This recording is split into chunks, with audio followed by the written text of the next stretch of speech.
છે મજૂરાના નવયુવાન ધારાસભ્ય હર્ષ સંઘવીએ તેમની મહેનતના જોરે બહુ નાની ઉંમરમાં જ મોટા પદ મેળવવામાં સફળ રહ્યા છે. ડાયમંડ વેપારીના પુત્ર એવા હર્ષ સંઘવીએ 2012ની ચૂંટણી જીતીને 27 વર્ષની ઉંમરે ધારાસભ્ય બનવાનું ગૌરવ મેળવ્યું છે. આજ ચૂંટણીમાં તેઓ સૌથી વધુ મત મેળવનારા ચોથા નંબરના ધારાસભ્ય રહ્યા છે. સાથે જ રાજ્યમાં ભારતીય જનતા પાર્ટીમાં સૌથી યુવા વયે જનરલ સેક્રેટરીનું પદ અને ભારતીય યુવા મોરચાના નાની ઉંમરના રાષ્ટ્રીય ઉપાધ્યક્ષ પણ રહ્યા. વર્ષ 2017 અને 2022ની ચૂંટણીમાં ચૂંટાયા બાદ હાલ સરકારમાં નાની ઉંમરના એટલે કે 37 વર્ષની ઉંમરે જ ગૃહ રાજ્યમંત્રીનો હવાલો સંભાળી રહ્યા છે. ગૃહમંત્રી તરીકેની તેમની કામગીરી પણ અસરકારક રહી છે.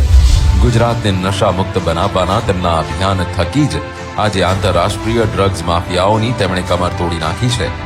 ગુજરાતના દરિયા કિનારે જડબેસલાક પહેરો ગોઠવી ડ્રગ્સ સિન્ડિકેટને નેસ્તનાબૂદ કરી બાળકી કે અન્ય મહિલાઓ સાથે અત્યાચાર કરનારા આરોપીઓને ટૂંકા ગાળામાં દાખલારૂપ સજા અપાવી અસામાજિક તત્વોને આકરી સજા માટે તૈયાર રહોનો સ્પષ્ટ મેસેજ આપી દીધો છે. એટલું જ નહીં પરંતુ રાજ્યના દરિયા કિનારે તેમના ધર્મસ્થાનો આસપાસ થઈ ગયેલા અંદાજિત 2000 એકરમાં બનેલા બિન અધિકૃત બાંધકામને દૂર કરી ત્યાં શાળા કે હોસ્પિટલ બનાવવા માટે અભિયાન હાથ ધર્યું છે. તો લવ જેહાદના નામે છેતરાતી યુવતીઓને બચાવવામાં તેઓ આગળ રહી સક્રિય ભૂમિકા અદા કરતા નજરે પડી રહ્યા છે. તો રાજ્યના મંદિરોમાં થતી ચોરીની ઘટનાઓના 94% જેટલા કેસોને ઉકેલી ચોરોને પણ છોડવામાં નહીં આવે તેનો સીધો સંદેશ પાઠવી દીધો છે. તો ગૌ હત્યાના કેસોમાં એક જ વર્ષમાં 16 જેટલા આરોપીઓને સજા અપાવી તેમનો ઈરાદો પણ સ્પષ્ટ કરી દીધો છે. ગૃહમંત્રી તરીકે પોલીસ અધિકારીઓને પ્રશંસાપત્ર આપવાના તેમજ ઉમદા કામગીરી કરતા પોલીસના જવાનોને બિરદાવીને તેમનો ઉત્સાહ વધારવાનું ભગીરથ કામ પણ હર્ષ સંઘવીએ કર્યું છે. ગુજરાતને સલામત રાખી વિકાસની દિશામાં આગળ લઈ જવાના દ્રઢ નિર્ધાર સાથે આગળ વધતા નવયુવાન, જોશીલા, ઉત્સાહી અને ઉમંગી એવા હર્ષ સંઘવીને આવો તાળીઓના ગડગડાટથી વધાવી લઈએ. બિલકુલ, તાળીઓના ગડગડાટથી આપણે વધાવીશું અને સ્વાગત માટે હું સ્ટેજ પર આમંત્રિત કરીશ સંતોષ મેનનજી, આ સાથે ન્યૂઝ 18 ગુજરાતીના એડિટર મિસ્ટર રાજીવ પાઠકજીને. Please welcome on the stage sir.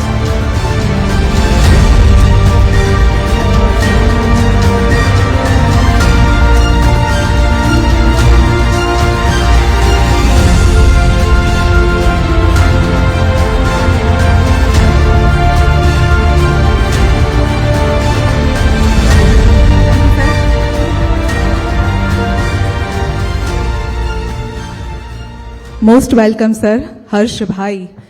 આ એક એવા નેતા છે જેમને આપણે ભાઈ કહીને બોલાવી શકીએ. સાચી વાત કે ખોટી વાત? હું એક બહેન તરીકે તો કહી શકું. અને હર્ષભાઈની ટેગલાઇન છે, યાદ છે કોઈને? કાયદામાં રહેશો તો ફાયદામાં રહેશો. સાચી વાત હર્ષભાઈ? એ તો હવે ગુજરાતના લોકો બી તમને કહેશે. અને ખાસ કરીને સર્વપ્રથમ જે આપે કહ્યું એમ કે હું એક એવો મંત્રી છું કે જેને તમે સૌ લોકો હર્ષભાઈ નહીં પરંતુ હર્ષના નામે બોલાવી શકો છો. કારણ કે હું મંત્રી પછી બન્યો પરંતુ આ રાજ્યનો દીકરો છું. આ રાજ્યના વડીલોના આશીર્વાદથી આજે હું રાજ્યની વિવિધ જવાબદારીઓ જ્યારે સંભાળી રહ્યો છું તો જવાબદારી એક હોદ્દો છે, પરંતુ વ્યક્તિના મનમાં એ પ્રેમ તમારો હોદ્દા જોડે ક્યારેય ના બદલાવો જોઈએ. આજે બી અહીંયા બેઠેલા મોટા ભાગના લોકો એવા છે કે જેમની જોડે મેં મારા કામની શરૂઆત કરી હોય. એ લોકો મારા મિત્ર છે અને મારા દિલના મિત્ર છે. એ અલગ વ્યવસ્થાઓ છે કે હું સ્ટેજ પર બેઠો છું, એ અહીંયા બેઠા છે, કાલે એ લોકો અહીંયા બેઠા હશે, હું ત્યાં બેઠો હોઈશ. પરંતુ મન અને દિલથી દોસ્તી અને સંબંધ જ્યાં હોય છે ત્યાં ખરેખર શ્રી, શ્રીમાન, સાહેબ આ બધા શબ્દો તમને હંમેશા એકબીજાથી દૂર કરતા હોય છે. એટલે હું આવા બધા નામોની પાછળ સાહેબ અને ખૂબ કડક સલામી લેવાની આદતવાળો વ્યક્તિ નથી. હું સીધું ને સીધે સીધું કામથી કામ રાખવાવાળો માણસ છું. અને રિઝલ્ટથી માનવાવાળો માણસ છું. બિલકુલ. અને એ અમે જોયું પણ છે. હમણાં તો આપે બધાએ જોયું હશે કે રાજ્યમાં લગ્નના વરઘોડા કરતા આરોપીઓના વરઘોડા બહુ નીકળી રહ્યા છે. જોયા હશે. ક્યારેક ક્યારેક આપણી મજબૂરી એવી હોય છે કે હું અને ગુજરાત પોલીસ બધા જ કાયદાથી બંધાયેલા છે, પરંતુ મારું એવું માનવું છે કે મારા રાજ્યના નાગરિકોને, કોઈ સામાન્ય નાગરિક હોય, કોઈ વડીલો હોય, કોઈ મારી બહેનો, દીકરીઓ કે માતાઓને હેરાન કરવાવાળા રોમિયો જે આમ તેમ દોડતા હોય છે, એ ચાલી ના શકે એવી વ્યવસ્થા તો ગુજરાત પોલીસ સારી રીતે કરી જ શકે છે. હા, સામાન્ય રીતે વરઘોડામાં ડાન્સ કરતા હોય છે, પણ આ લોકો ડાન્સ કરવા શું ચાલવાને પણ લાયક નથી રહેતા. એ વરઘોડામાં બેન્ડ બાજા વાગે, અહીંયા જેના બેન્ડ બાજા વાગવા જોઈએ એના બરાબર વાગે છે. હર્ષભાઈ, આજકાલ પોન્જી સ્કીમ, એકના ડબલ કરવાની સ્કીમો ચાલી રહી છે. લોકોને ભરમાવીને, ખાસ કરીને જે ગ્રામ્ય લેવલના લોકો હોય છે, ભોળા લોકો હોય છે, એમને ભરમાવવામાં આવે છે. તો એવો કયો એક્શન પ્લાન આપની પાસે છે, ટીમ પાસે છે, જેથી લોકોને આપણે બચાવી શકીએ? આ એક હું તમારો આભાર માનું છું કે તમે રાજ્યના નાગરિકો કોઈ બી લોભ લાલચમાં ના આવે તે માટેનો ખૂબ મહત્વનો પ્રશ્ન આપે અહીંયા પૂછ્યો છે. એક તો સર્વપ્રથમ 2024માં ગુજરાત સરકાર દ્વારા ભૂપેન્દ્રભાઈ પટેલના માર્ગદર્શનમાં કુલ 14 આવી પોન્જી સ્કીમો પર કેસ દાખલ કરવામાં આવ્યા છે અને એના મુખ્યત્વે બધા જ માસ્ટર માઇન્ડોને પકડવામાં સફળતા પ્રાપ્ત થઈ છે. બીજો વિષય કે આવી પોન્જી સ્કીમ્સમાં માત્ર કોઈ ગરીબ માણસ, કોઈ ઓછું ભણેલું કે કોઈ ગામમાં રહેતા જ વ્યક્તિઓ ફસાય છે એવું નથી હોતું. હમણાં જ આપણે સૌ લોકોએ બીઝેડ ગ્રુપ દ્વારા જે હિંમતનગરનો કિસ્સો આપણે સૌએ જોયો, આ પ્રકારની સ્કીમોમાં માત્ર કોઈ ગામનું ઓછું ભણેલા વ્યક્તિઓ ફસાયા છે એવું નથી. જેને ભણાવવાની જવાબદારી છે એવાય લોકો લાલચમાં આવીને આવા લોકોની વાતમાં ક્યાંક ને ક્યાંક ફસાયા હોય છે. ભૂપેન્દ્રભાઈ પટેલની સરકાર દ્વારા શું કરવામાં આવ્યું? આ 14 કિસ્સાઓમાંથી માત્ર 2 જ કિસ્સા એવા છે કે જેમાં અરજદારો એક સાથે સામે ચાલીને આવ્યા છે.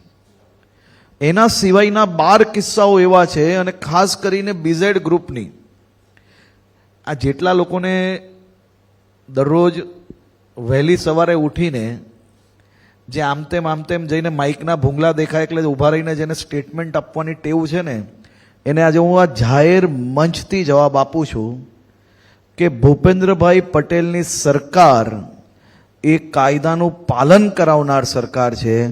ભૂપેન્દ્રભાઈ પટેલની સરકાર એ ગુજરાતના નાગરિકોના હિતની સરકાર છે. એનો સૌથી મોટો દાખલો બીઝેડ ગ્રુપ પર જે કેસ દાખલ કર્યો છે એનો પુરાવો છે.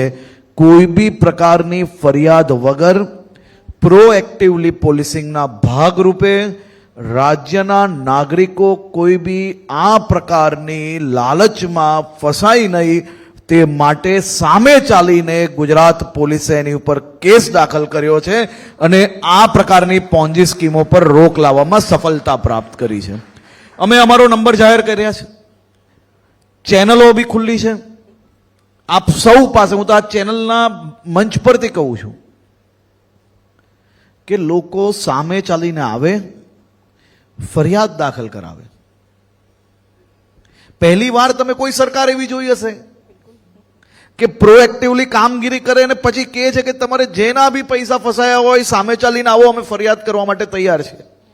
આનાથી વધારે સર્ટિફિકેટ તો શું જરૂર છે? પોન્જી સ્કીમની સામે અમે ગંભીરતાપૂર્વક કામ કરી રહ્યા છે અને આપણા ચેનલના માધ્યમથી રાજ્યના નાગરિકોને હું 2 હાથ જોડીને વિનંતી કરું છું. આ પ્રકારની સ્કીમો ચલાવનાર લોકોએ કોઈ તમારા દીકરા દીકરી નથી કે એકના 2 રૂપિયા કરીને તમને આપી જશે. લાલચમાં કોઈ બી પ્રકારે જો ફસાશો તો જરૂરથી ક્યાંક ને ક્યાંક તમને નુકસાન થશે. સરકાર માન્ય યોજનાઓ ઉપર જ ભરોસો કરવો, સરકાર દ્વારા કોઈ બી લાયસન્સ અપાયા છે કે નહીં એ જરૂરથી ચેક કરવું, અને આ બધું ચેક કર્યા પછી જ તમે તમારી મહેનતની કમાણીથી બચાવેલી રકમ કોઈ પર વિશ્વાસ કરીને જમા કરાવવી જોઈએ, એવી મારી રાજ્યના સૌ નાગરિકોને વિનંતી છે.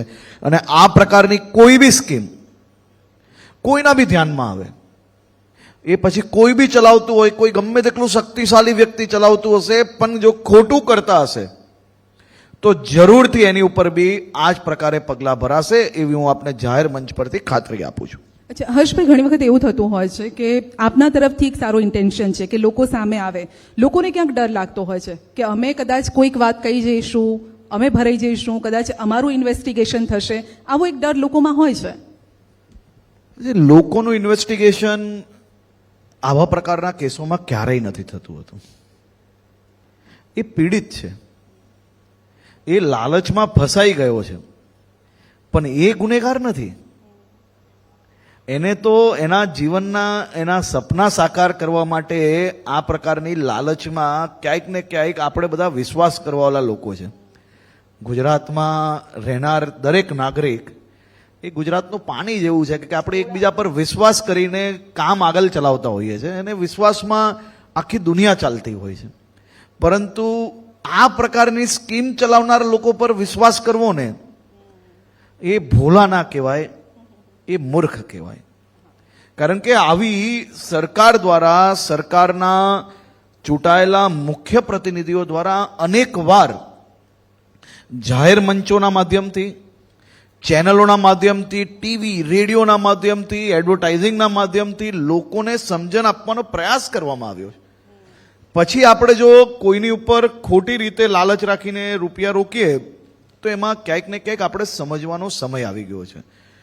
હું ફરી એકવાર આ પ્રકારની ફરિયાદ દાખલ કરાવનાર કોઈ બી વ્યક્તિ પર તમે ભોગ બન્યા છો, અને આ સરકાર તમારી છે, અમે સૌ તમારા લોકો છે. તમને કોઈ બી હેરાનગતિ માટે નહીં, પરંતુ તમારી જોડે જે ચીટિંગ થઈ છે એ રકમ તમને પાછી અપાવવા માટે આ મહેનત કરી રહ્યા છે. અમે આમાં થાકવાના નથી. તમે ગમે ત્યારે અમારી ટીમનો સંપર્ક કરી શકો છો. સંપૂર્ણ મદદ કરવા માટે અમે હંમેશા તૈયાર છીએ. જી હર્ષભાઈ ઓપન પ્લેટફોર્મ પર કીધું છે કે અમે તૈયાર છીએ, તત્પર પણ છે, બસ લોકોએ આગળ આવવાની જરૂર છે. એટલે અમે ન્યૂઝ 18 ગુજરાતીના માધ્યમથી પણ એ જ કહી રહ્યા છે કે તમે આગળ આવો. હવે ફ્રોડની એક બીજી પણ એ રીત છે, જેમ ડિજિટલ દુનિયા આગળ વધી રહી છે, સાયબર ફ્રોડના પણ કિસ્સા સતત વધી રહ્યા છે. આપની ટીમ સતત કામ પણ કરી રહી છે, પરંતુ ફરી એકવાર એ જ છે કે લાલચ બુરી બલા હે, અહીંયા પણ ફસાઈ જાય છે લોકો. જેમ જેમ ટેકનોલોજી વધી રહી છે અને એઆઈનો જમાનો આવ્યો છે, ત્યારે સાયબર ક્રાઇમ એ આપણા માટે સૌથી મોટી ચેલેન્જ બની રહી છે, અને હું એમાં 100% આપની વાત જોડે સહમત છું. સાયબર ક્રાઇમને પહોંચી વળવા માટે ગુજરાતના ગૃહ વિભાગ દ્વારા એક આખો એક્શન પ્લાન તૈયાર કરવામાં આવ્યો છે, અને એ એક્શન પ્લાન મુજબ ગુજરાતના તમામ જિલ્લાઓમાં ઝડપથી લોકોને ન્યાય મળી શકે તે માટે આખી ટીમો બનાવવામાં આવી છે. એના સોફ્ટવેરો ખરીદવામાં આવ્યા છે. એના માટે ટીમો પોલીસ સ્ટેશન દીઠ તૈયાર કરવામાં આવી છે. સાથે સાથે ગુજરાત પોલીસે સાયબર ક્રાઇમને અટકાવવા માટે કેટલા મહત્વના પગલાં ભર્યા છે તેની જાણકારી હું ચેનલના માધ્યમથી રાજ્યના નાગરિકોને આપવા માંગુ છું. આજે જ એટલે કે કાલે રાજ્યની અનેક કોર્ટોમાંથી નિર્ણય આવે છે, અને એ નિર્ણયમાં રાજ્યના 3940 જેટલા એટલે કે 3940 3940 જેટલા નાગરિકોના જે ઓનલાઈન ચીટિંગ થયેલી રકમ હોય છે, જેને ફ્રીઝ કરવામાં આવે છે, એ બધી જ રકમોને એમને એના જે હકદાર છે એને પાછી આપવાની કોર્ટ દ્વારા ઓર્ડર મળે છે અને એક સાથે 3940 પરિવારોને એનો લાભ મળે છે. હમણાં હું તમારા કાર્યક્રમમાં આવતો હતો ત્યારે જ હું જાતે ટ્વીટ કરી રહ્યો હતો અને ટ્વીટ કરીને અહીંયા પહોંચ્યો છું. 25 કરોડની આસપાસની રકમ લોકોને પરત મળે છે. આ વાત પર તાળી થવી જોઈએ, કારણ કે લોકોના જે ફસાયેલા રૂપિયા છે એ પરત મળે છે. લોકોએ કઈ રીતે મહેનત કરીને દીકરી માટે ભણાવવા માટે અથવા લગ્ન માટે ભેગા કર્યા હશે. ખૂબ ખૂબ અભિનંદન. સર આગળ વધારો. આ દેશમાં ગુજરાત એકમાત્ર એવું રાજ્ય છે કે જે રાજ્યએ ડિજિટલ અરેસ્ટ નામના દૂષણની સામે હલ્લા બોલ તો બોલ્યો, પરંતુ અમદાવાદ શહેર કમિશનર અહીંયા છે, હું એમની અને એમની આખી ટીમને અભિનંદન આપું છું અને સુરત શહેર પોલીસને હું અભિનંદન આપું છું. આ બેઉ યુનિટ દ્વારા ખૂબ જ અદ્ભુત કામગીરી કરવામાં આવી. ડિજિટલ અરેસ્ટનું એટલું મોટું રેકેટ તોડવામાં આવ્યું છે અને એ રેકેટ તોડવાના કારણે દેશભરના જો બેઉ શહેરોના કહું ને તો 1200થી વધારે કેસો ક્લિયર ગુજરાત પોલીસના આ 3 ડિટેક્શનના કારણે દેશભરના 1200 ડિજિટલ અરેસ્ટના જે કેસો થયેલા હતા ને એવા લોકોને ન્યાય મળવાની આશા ખુલી છે. એ કામ કરનાર પોલીસનું નામ છે ગુજરાત પોલીસ. રાજ્યના તમામ નાગરિકોના મનમાં કદાચ સાયબર ક્રાઇમ એટલે ફાઇનાન્શિયલ ક્રાઇમની નજરે જ જોતા હશે. હું થોડો ભાવુક છું. ફાઇનાન્શિયલ ક્રાઇમને આપણે પહોંચી વળશું. ફાઇનાન્શિયલ ક્રાઇમ કોઈ કરીને જશે તો એને દુનિયાના કોઈ બી ખૂણેથી પકડીને લાવીને લોકોને રૂપિયા પાછા અપાવવા માટે અમે મહેનત કરીશું અને અમને સફળતા બી જરૂરથી પ્રાપ્ત થશે. પણ સાયબર ક્રાઇમનો એક બીજો જે પાસો છે એ પાસો છે સોશિયલ ક્રાઇમ. આ સાયબર ક્રાઇમના કારણે મારા રાજ્યની અનેક દીકરીઓને જે હેરાન કરવાનો પ્રયાસ કરવામાં આવ્યો છે. આજના સોશિયલ મીડિયાના જમાનામાં કોઈ ભોલી ભાલી દીકરીઓ, કોઈ વ્યક્તિ પોતાનું નામ બદલીને આવી દીકરીઓને પ્રેમ જાલમાં ફસાવે અને એના પછી ક્યાંક ને ક્યાંક કોઈક ને કોઈક લાગણીના કારણે જે કોમ્પ્રોમાઇઝ પોઝિશન નો ભરપૂર ફાયદો આ ક્રિમિનલો જે ઉચકતા હોય છે, એવા લોકોની સામે બી લડવા માટેનો એક માસ્ટર પ્લાન ગુજરાત પોલીસ તૈયાર કરી રહી છે અને મને વિશ્વાસ છે કે તેમાં આપણને જરૂરથી ખૂબ જ ઝડપથી જીત હાસિલ થશે. એક આજકાલ પ્રચલિત થયું છે આ ડિજિટલ અરેસ્ટની જેમ જેમ સિનિયર સિટીઝન્સને ખાસ કરીને એમાં ટાર્ગેટ કરવામાં આવે છે. Nude video calls. મારી આપની ચેનલના માધ્યમથી રાજ્યના નાગરિકોને વિનંતી છે કે તમારી ઉપર કોઈનો ન્યૂડ વિડીયો કોલ આવી જાય અને તમે એના ભોગ બની જાઓ તો સમાજ શું વિચારશે, સમાજ શું બોલશે, એવી દરમાંથી બહાર આવીને સર્વપ્રથમ એવા લોકોને એક બી રૂપિયો ક્યારેય આપવાની જરૂરિયાત નથી. તાત્કાલિક ગુજરાત પોલીસનો સંપર્ક કરીને એવા લોકોને કડકમાં કડક સજા થાય તે માટે સમાજની દર છોડીને આપણે કાયદાનો સહારો જરૂરથી લેવો જોઈએ. હું આપની ચેનલના માધ્યમથી આ સૌ વડીલોને વિનંતી કરું છું, કોઈ દર રાખવાની જરૂર નથી. સમાજમાં સારા લોકો છે તે સમજી શકે છે કે આ પ્રકારનો કૃત્ય કરનાર લોકોને સજા અપાવવા માટે આપે નિડરતાથી ફરિયાદ કરી છે અને એ ફરિયાદનું માન મળશે, સન્માન મળશે. કોઈ બે પાંચ લોકો, ના સમજુ લોકો શું વાત કરે એની દરથી બહાર રહીને આપણે નિડરતાથી બહાર આવવું જોઈએ. એક નાનો દાખલો અમદાવાદ ગ્રામ્યનો કાલે જ જે બન્યો છે હું આપને કહેવા માંગુ છું. ડિજિટલ અરેસ્ટ માટે લોકોને સાવચેતી રૂપે કેમ્પેન ગુજરાત પોલીસે ચાલુ કર્યું. અમદાવાદ ગ્રામ્યની એક શાળામાં જ્યાં કાર્યક્રમ યોજવામાં આવ્યો હતો ત્યાંના પ્રિન્સિપલ પોતે ડિજિટલ અરેસ્ટના ભોગ બન્યા.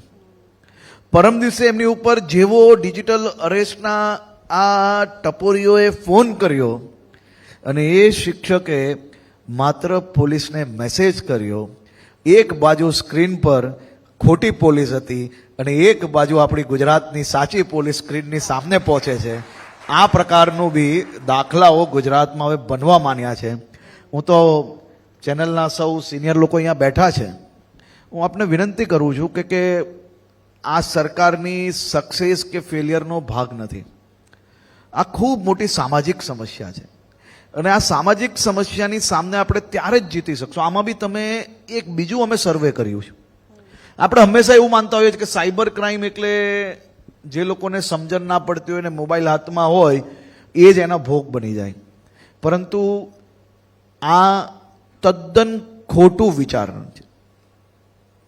અમે જ્યારે સર્વે કર્યું ત્યારે અંદાજો આવ્યો કે ગામોમાં જે ઓછું ભણેલા લોકો છે તે આનો ભોગ ઓછા બને છે. જે ખૂબ વધારે ભણ્યા છે, જેને એમ લાગે છે કે હું સૌથી સ્માર્ટ છું, એ આનો ભોગ સૌથી વધારે બને છે. અને આ હું મારી માત્ર પરસેપ્શનના આધારે નથી કહેતો, એક નાનું સર્વે અમે જે કરાવ્યું એના આધારે જે અંદાજો આવ્યો છે એના આધારે હું આપ સૌને કહેવા માંગુ છું કે માત્ર તમે ભણેલા હો એનાથી તમે આ પ્રકારના દૂષણથી બચી જાઓ એવું નથી. ભણેલા જોડે જોડે થોડુંક ગણેલું હોવું બી જરૂરી છે. અને જે સમજણ આપને પોલીસ દ્વારા અનેકવાર આપવામાં આવે છે એ માત્ર ને માત્ર આપ સૌને અને આપ સૌની રકમો, બેંક બેલેન્સો સુરક્ષિત રાખવા માટે આ માહિતીઓ આપવામાં આવે છે. એનું ફોલો તમારે જરૂરથી કરવું જોઈએ, ત્યારે જ આપણે આવા દૂષણખોરોની સામે લડી શકશું. બિલકુલ. હર્ષભાઈ, જ્યારથી આપે ગૃહ ખાતું સંભાળ્યું છે એ મારે એ પછી જાણવું પણ છે એમાં, તો ત્યારથી એક સ્પેશિયલ મુહિમ પર કામ ચાલી રહ્યું છે, નો ડ્રગ્સ ઇન ગુજરાત, અને સતત કામ કરી રહ્યા છો. વિપક્ષ ગમે તેટલા આરોપ લગાવે કે ડ્રગ્સ પકડાય છે, પણ આપનો હંમેશા જવાબ હોય છે કે પોલીસ જાગે છે એટલા માટે પકડાય છે. અચ્છા, આ જે મુહિમ વિશે આપે પહેલા વિચાર્યું હતું કે હું કદાચ જો આ મને હોદ્દો મળે તો આ મુહિમ વિશે મારે પહેલા કામ કરવું છે? ક્યાંથી આ વિચાર આવ્યો અને વિપક્ષને શું જવાબ અહીંયાથી? સર્વપ્રથમ તો હું વિપક્ષનો આભાર માનું છું.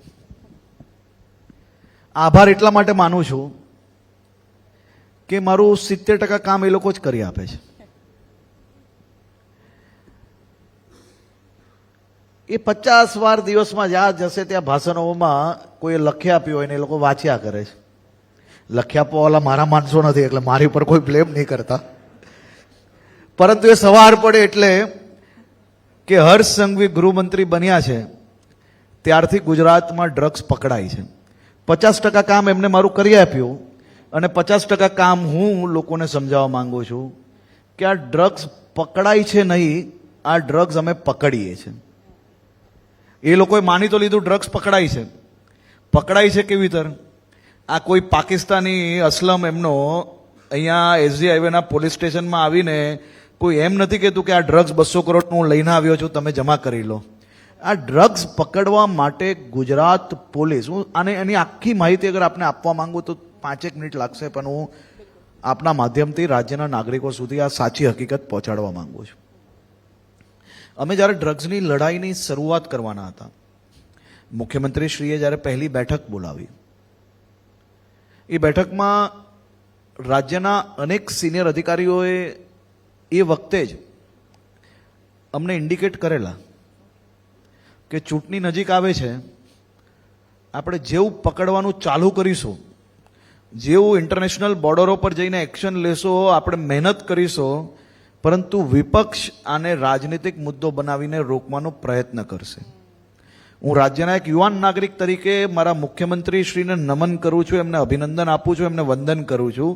એમને રાજનીતિને દૂર રાખીને એમ કહ્યું કે જેને જે બોલવું હોય એ બોલે, જેને જે કરવું હોય એ કરે, જેને જે આરોપ લગાડવો હોય લગાડે. આપણે રાજ્યના હિતમાં ડ્રગ્સ પકડશું અને ડ્રગ્સ પકડવાની કામગીરીને આગળ વધારીશું. એના એક જ અઠવાડિયા પછી ગુજરાત પહેલું એવું રાજ્ય બન્યું કે જેને ઇન્ડિવિજ્યુઅલ ડ્રગ્સ રિવોર્ડ પોલિસી લાવી. ડ્રગ્સ રિવોર્ડ પોલિસીના માધ્યમથી જે કોઈ લોકો ડ્રગ્સની માહિતી આપે છે એને ઇનામ આપવામાં આવે છે, અને જે કોઈ પોલીસ ડ્રગ્સ પકડે છે એને બી ખૂબ સારી રકમ ઇનામમાં આપવામાં આવે. એ ડ્રગ્સ રિવોર્ડ પોલિસી જે સેટરડે નાઇટ અહીંયા અનેક યુવાનો બેઠા હશે, મારી ઉંમરના જેટલા યુવાનો બેઠા હશે ને, પોતાના ફેમિલી જોડે જે ટાઈમે ડિનર કરવા માટે કે મૂવી જોવા જાય ને, એ સેટરડે નાઇટના દિવસે રાત્રે 2 વાગ્યા તક બેસીને મેં ડ્રગ્સ રિવોર્ડ પોલિસી બનાવેલી, અને એ ડ્રગ્સ રિવોર્ડ પોલિસીના માધ્યમથી ગુજરાતની અંદર હજારો કરોડનું ડ્રગ્સ પકડવામાં અમને સફળતા પ્રાપ્ત થઈ છે. અમે રાજ્યના કયા રાજનૈતિક પાર્ટીના કયા નેતા શું બોલે છે એની દર રાખીને રાજનીતિ કરનાર લોકો નથી. અમે જે લોકો દરરોજ સવારથી સાંજ બૂમ બરાડા પાડે છે, એમની પાર્ટીઓ જે રાજ્યની અંદર રાજ કરે છે ને, એ દેશનું ડ્રગ્સ કેપિટલ રાજ્ય છે. સાહેબ, સામને તમે આંકડા ગણો. આ આંકડા ગણશો તો અંદાજો આવશે કે ગુજરાતની અંદર ગુજરાત પોલીસે રાત દિવસ મહેનત કરીને ડ્રગ્સ પકડવામાં કેટલી સફળતા પ્રાપ્ત થઈ છે. ડ્રગ્સ કેપિટલ રાજ્ય 1 થી 10માં તમે જેટલા રાજ્ય ગણશો એ બધા જ રાજ્યની કમ્પેરિઝન કરશો ને તો 10 રાજ્ય ભેગું કરશો ને, એનાથી વધારે ડ્રગ્સ પકડવાનું કામ મારા ગુજરાત પોલીસના સૌ જવાનોએ કર્યું છે. કોઈક શાકભાજીનો લારીવાળા બનીને 10-10 દિવસ તક ઘરની બહાર વેઇટ કરે અને રાહ જોઈ કે કોણ ડિલિવરી આપવા આવશે ને ક્યારે હું એને પકડું, અને કોઈક ગુજરાત પોલીસના જવાનો પોતાના ઘરમાં દીકરા દીકરીનો જન્મદિવસ હોય કે લગ્નનો તહેવાર હોય એ છોડીને ભારત પાકિસ્તાનની બોર્ડર પર સરહદો પર જઈને ગોલીઓનો સામનો કરીને હજારો કરોડનું ડ્રગ્સ પકડ્યું છે. એવી મારી ગુજરાત પોલીસ ફોર્સ પર મને ગર્વ છે. અને કેના માટે મને ગર્વ ના થાય? આ ડ્રગ્સના મુદ્દાને રાજનીતિક મુદ્દો બનાવતા પહેલા શરમ આવવી જોઈએ. તમે ડ્રગ્સ પકડાય અને પકડવું એ બેની વચ્ચે જો તફાવત સમજી લેશો ને સાહેબ, એ દિવસે જરૂરથી લોકો તમારી પર વિશ્વાસ કરવા માંડશે.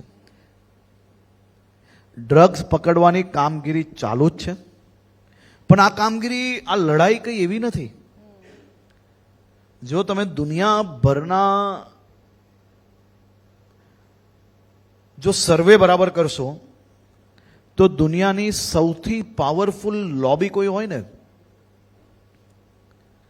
તે લોબી છે ડ્રગ્સનું કાર્ટલ. અને આ કાર્ટલ આ જ પ્રકારે લોકોને કઈ રીતે રોકવા, લડતા કઈ રીતે રોકવા, આ ડ્રગ્સની સામે ખુલ્લી છાતીએ લડાઈ લડવા માટે અમે જ્યારે નીકળ્યા છે, તો આ પ્રકારે તો હજી તો આ શરૂઆત છે. આવા તો હજારો ખભા થકી આવા ડ્રગ્સ કાર્ટલ અમારી સામે લડવાઈ આવશે, પણ અમારી પાસે બી ભૂપેન્દ્રભાઈ પટેલની સરકાર પાસે મુખ્યમંત્રી શ્રીના માર્ગદર્શનમાં રાજ્યની હજારો લાખો કરોડો માતાઓના આશીર્વાદ છે. લડશો અને પૂરું કરીશું, એમાં કોઈ બેમત નથી. આમાં માત્ર પોલીસથી આ લડાઈની જીત નહીં મળી શકશે. પોલીસ તો ધમાકેદાર લડાઈ લડશે જ, પરંતુ રાજ્યના નાગરિકોએ આમાં સહયોગ જરૂરથી કરવો જ પડશે.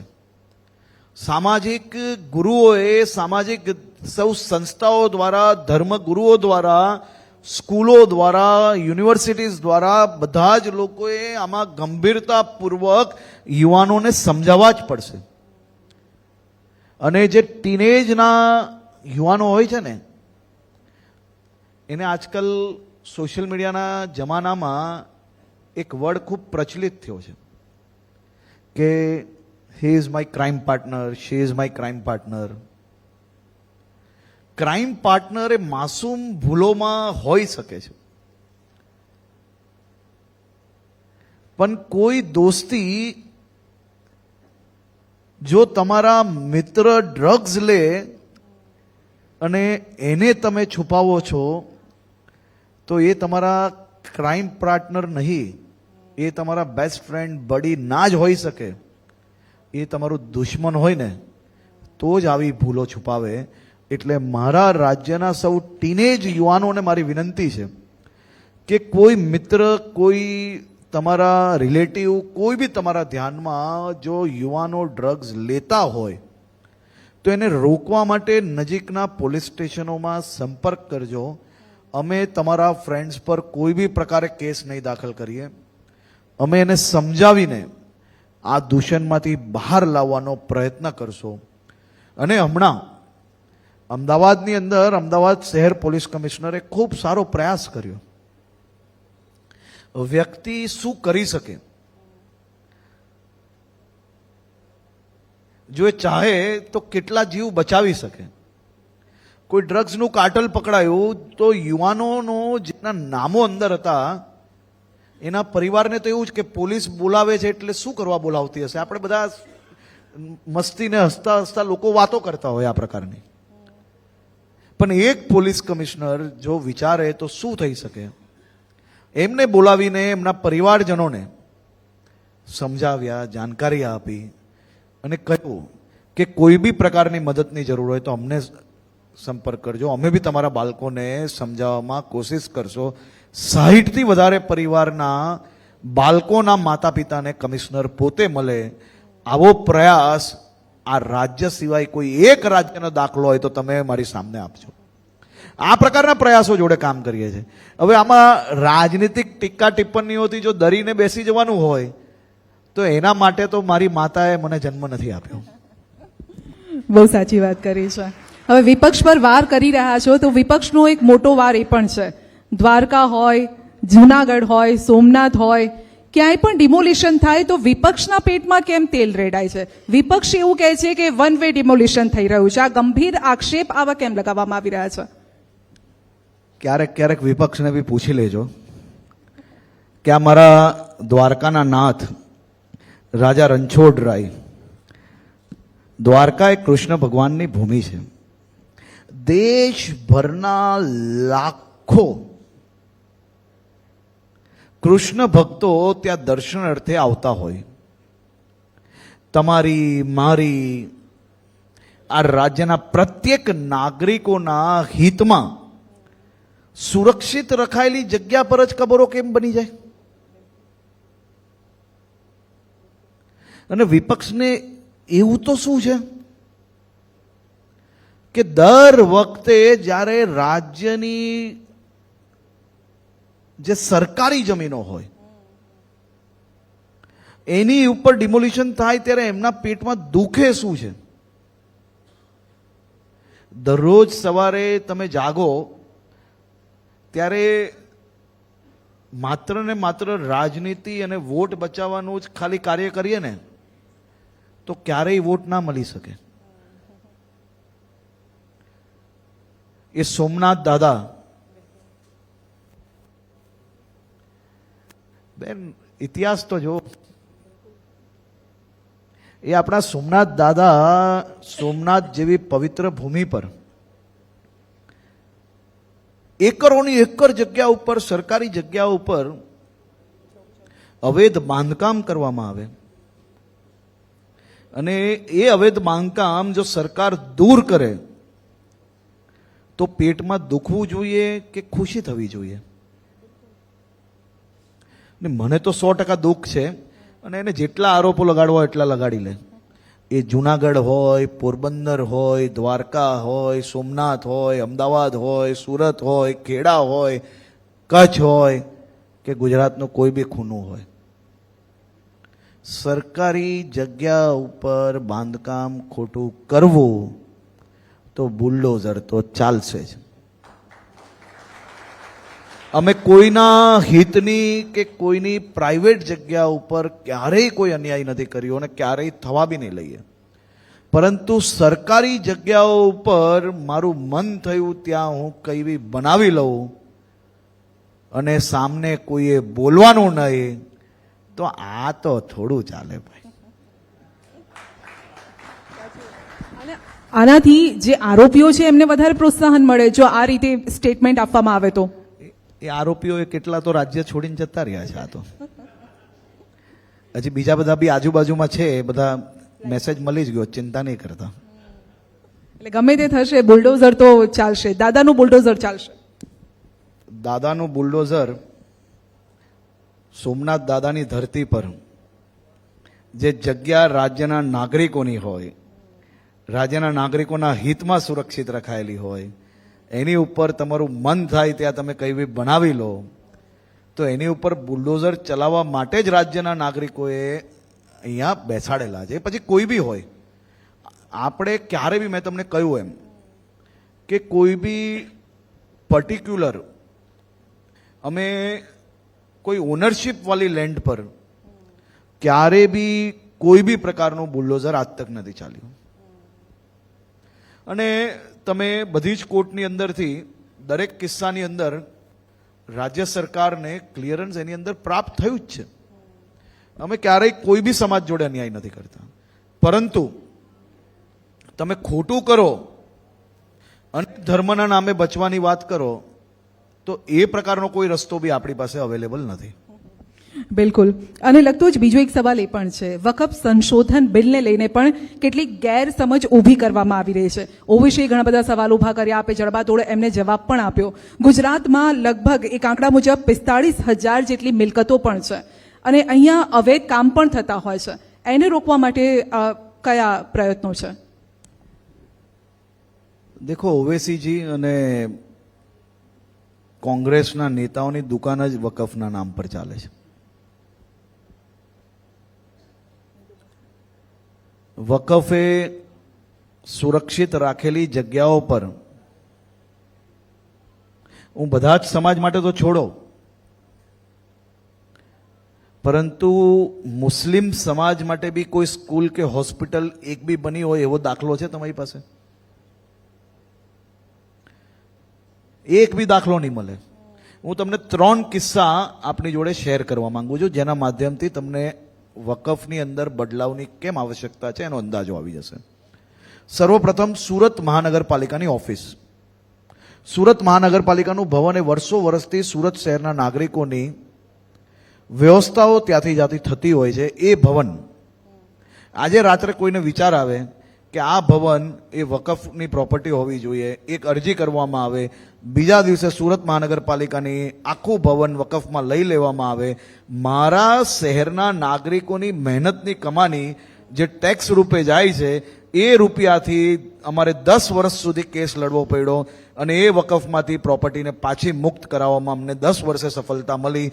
આ 10 વર્ષનો ખર્ચ આ કોંગ્રેસના એક બી લોકો આપવા તૈયાર છે?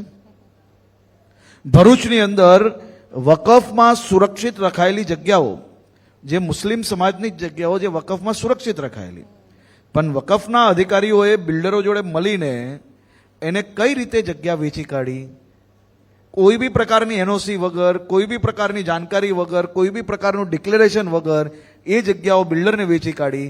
એનું નુકસાન કોને થયું? તે મુસ્લિમ સમાજને થયું. એટલે આ 2 કિસ્સાથી તમને ક્લિયર અંદાજો આવી જશે કે આમાં આ જે કાયદો છે વકફનો, એમાં ખાસ કરીને જે કોંગ્રેસની મનમોહનસિંહજીની જે સરકાર હતી એને વકફને જે પ્રકારની છૂટ આપી, સંપૂર્ણ છૂટ, મન થાય ત્યાંની જગ્યાઓ એમના નામે કરી લેવા એવી છૂટ કોંગ્રેસે ભેટ આપી. અને હડપી જ તમે હડપી જ લે છે. આ વકફ રાજ્યના નાગરિકોની, રાજ્ય સરકારની, બીજા અન્ય લોકોની જગ્યાઓ હડપવામાં આવી છે અને તેના એક નહીં 100 દાખલાઓ માત્ર ગુજરાતની અંદર અવેલેબલ છે. અને આપ બી એ દાખલાઓ અનેકવાર આપની ચેનલો અને બીજી ચેનલો પર બી આવ્યા છે. એના માટે આ બદલાવની આવશ્યકતા છે. ને બદલાવ આવવાથી કોઈ સમાજને નુકસાન નથી થવાનું, પરંતુ કોઈ બીજા સમાજને બી અન્યાય નહીં થાય એની ખાસ આની અંદર ચિંતા કરવામાં આવી છે.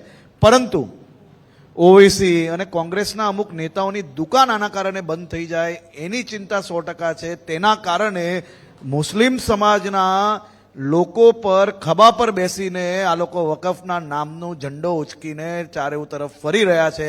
બાકી આ નેતાઓ કોઈ મુસ્લિમ સમાજના ભલા કરવા માટે આ લોકો નથી વકફની હોવા કરતા. દુકાન બંધ ના થઈ જાય, રાજનીતિ બંધ ના થઈ જાય તે ચિંતાથી આ લોકો ચારે તરફ ફરી રહ્યા છે. પણ આ લોકો ખુલ્લા પડી ગયા છે. આ વખતે કોઈ પ્રકારની એ લોકો પાસે જગ્યા બચવાની નથી. મુસ્લિમ સમાજનું બી હિત થવાનું છે અને બીજા બી અન્ય સમાજોનું હિત આ કાયદાની અંદર 100% પરિવર્તનથી થશે. ગુજરાતમાં કઈ રીતે એને લઈને આપ કામ કરી રહ્યા છો? કારણ કે વકફ બોર્ડને લઈને જે સંશોધન બિલ છે એને લઈને અને લોકોની જાગૃતતા વધે, કારણ કે જમીનો હડપી લેવામાં છે. એક એક્ઝામ્પલ આપું કે એક દાખલો મારી પાસે આવ્યો હતો. એક મકાન માલિક હતો, એમણે ઘર એમનું રિનોવેશન માટે ડિમોલિશન કર્યું પોતાની જાતે. મહેસાણાની ઘટના છે. હા, ના, આ કરજણની પાસેની એક ઘટના છે. હા, વડોદરા જિલ્લાની. હા, સો પછી એવું કહેવામાં આવ્યું આ વકફ બોર્ડની જમીન છે, હવે એ ઘર બંધાતું જ નથી. એટલે આવા પણ ઘણા બધા દાખલાઓ. એમ તો એ લોકો તમને, હવે હું તમને આગળ વધુ તો દાહોદ જિલ્લાના આદિવાસી વિસ્તારમાં ફોરેસ્ટની લેન્ડની અંદર વકફ ક્યાંથી આવી ગયું મને તો એ જ ના સમજ પડી. એટલે આવા તો ઘણા બધા દાખલા છે, પરંતુ એનાથી મુસ્લિમ સમાજને કોઈ ફાયદો છે? કોઈ જ નહીં. એમની તો જે સુરક્ષિત રાખેલી જગ્યાઓ બી આ લોકોએ વેચી કાઢેલી. એટલે કુલ મળીને સમાજને આગળ ધરીને આ પ્રકારના નેતાઓ પોતાની રાજનીતિ પેલું શેકવા માટે આ પ્રયાસો કરે છે, પરંતુ મને લાગે છે ત્યાર સુધી કોઈ ફાયદો નહીં થાય. ઓકે. ગુજરાતમાં સૌ પ્રથમ વખત સુરતમાં એન્ટી નાર્કોટિક્સ યુનિટની શરૂઆત કરાઈ છે ડ્રગ્સના બંધારણની લત છોડાવવા માટે. એટલે આપણે કીધું કે ડ્રગ્સ લેતા હોય એને પકડીને જેલમાં પૂરવામાં આવે, પરંતુ એ છોડાવવા માટેના જે પ્રયત્નો થઈ રહ્યા છે એ કાબિલે-દાદ છે. આ એક ખૂબ સરસ પ્રયાસ સુરત શહેર પોલીસ કમિશનર અને એમની ટીમ દ્વારા કરવામાં આવ્યો છે. ડ્રગ્સમાં અમે લોકો 3-4 એંગલથી કામ કરતા હોઈએ છીએ. એક તો ઇન્ટરનેશનલ બોર્ડર્સ પર પાકિસ્તાની, અફઘાની, ઈરાની જે નેટવર્કો છે એને તોડવા માટે એટીએસ અને કોસ્ટગાર્ડ અને બીજી નેશનલ એજન્સીઝ જોડે મળીને ઇન્ટરનેશનલ બોર્ડર્સ પર અમે લોકો કામ કરીએ છીએ. એના સિવાયનું જે છે એ બીજી સ્ટેટોમાંથી જ્યાંથી ડ્રગ્સ આવતું હોય એને રોકવાનું કામ કરીએ છીએ. ત્રીજું છે લોકલ પેડલર્સ. અને ચોથો મુદ્દો છે એ કોઈ બી યુવાન આ લટમાં અગર ફસાયેલો હોય તો એને બચાવવા માટે સીધો રસ્તો, એને ગાઈડન્સ કઈ રીતે અપાય. ડોક્ટર્સ બી છે, એ ટીમની અંદર ઘણા બધા ડોક્ટર્સને બી લીધેલા છે. પરમનન્ટ ત્યાં ફૂલ ટાઈમ ડોક્ટર્સ બી બેસે છે. અને બીજા સોફ્ટ સ્પોકન પોલીસ જે છે એની બી અમે લોકોએ ત્યાં નિયુક્તિ કરેલી છે કે જેના માધ્યમથી યુવાનોને જે બ્રેન વોશ કરીને આ લોકોએ ખોટા રવાડે ચડાવ્યા છે એ યુવાનોને પાછા સીધા માર્ગ પર, સાચા માર્ગ પર લઈ જવાય.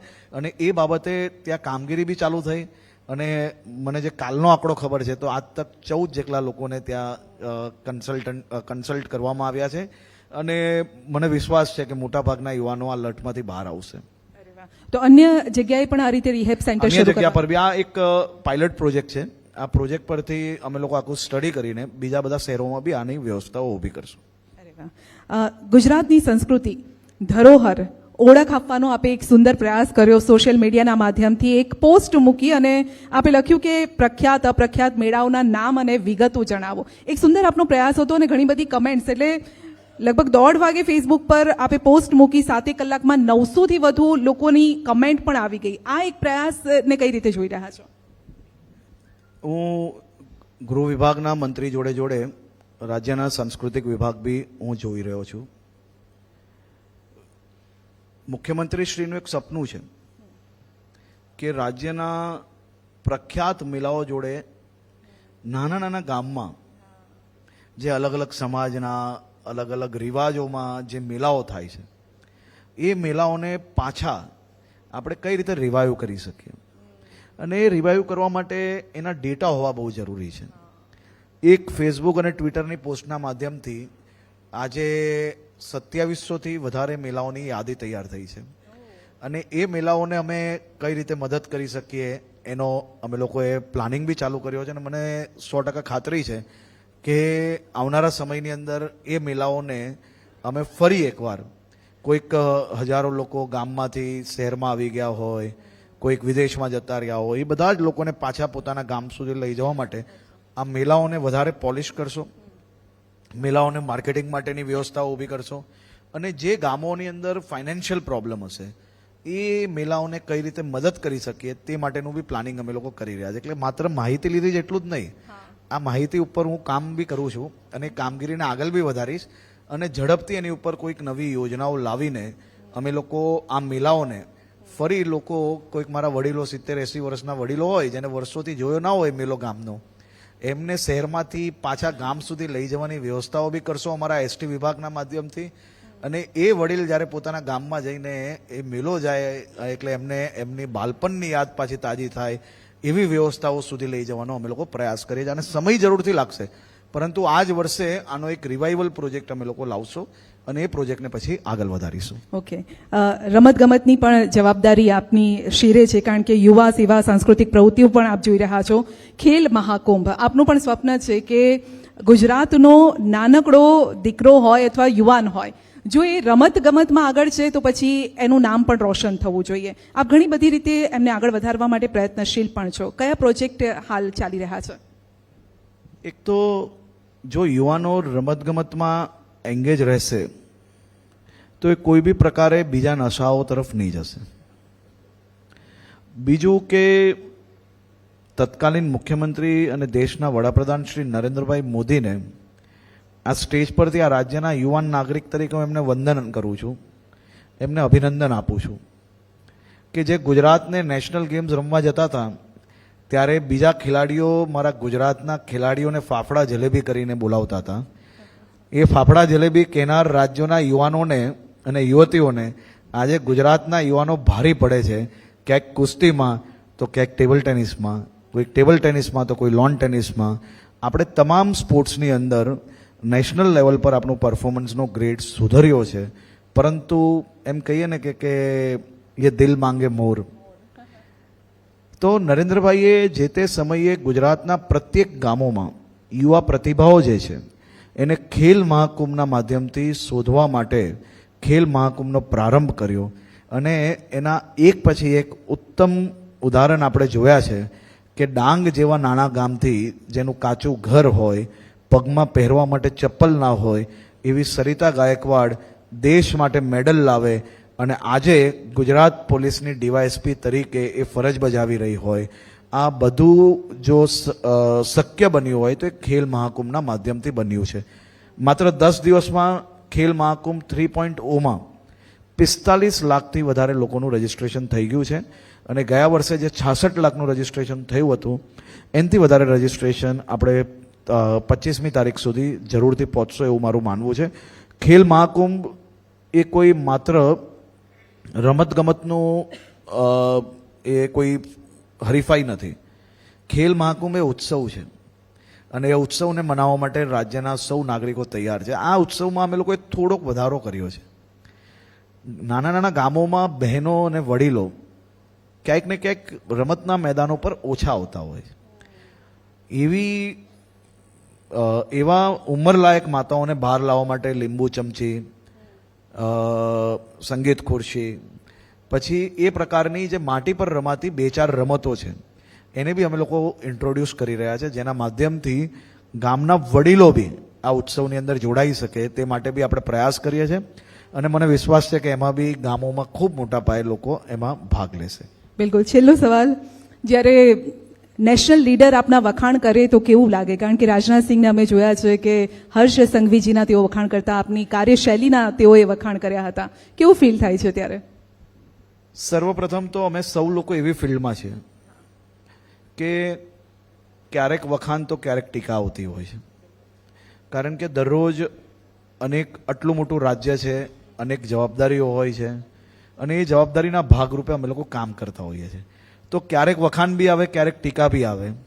ટીકા આવે ત્યારે ક્યારે બી હિંમત ના હારવી જોઈએ અને વખાણ આવે ત્યારે ક્યારે બી હવામાં ના ઉડવું જોઈએ. આ બે વસ્તુને બેલેન્સ કરીને કામ કરનાર વ્યક્તિ છું. એટલે કામનો એક ભાગ છે અને આ ભાગની અંદર હંમેશા મેં તમને કહ્યું એમ અપ એન્ડ ડાઉન્સ દરરોજ ચાલતું હોય છે.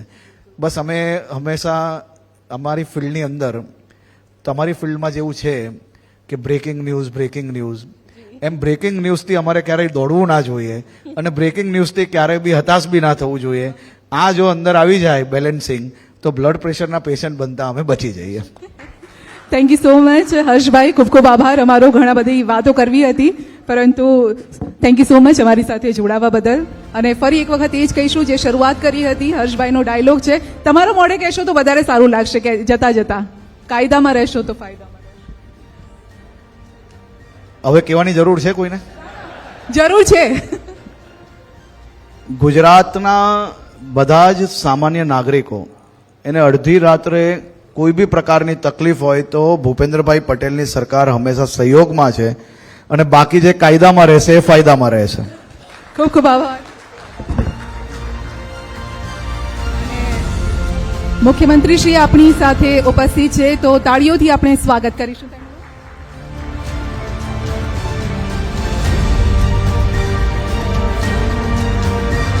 ખૂબ ખૂબ સ્વાગત છે મુખ્યમંત્રી શ્રી ભૂપેન્દ્રભાઈ પટેલ. ગુજરાત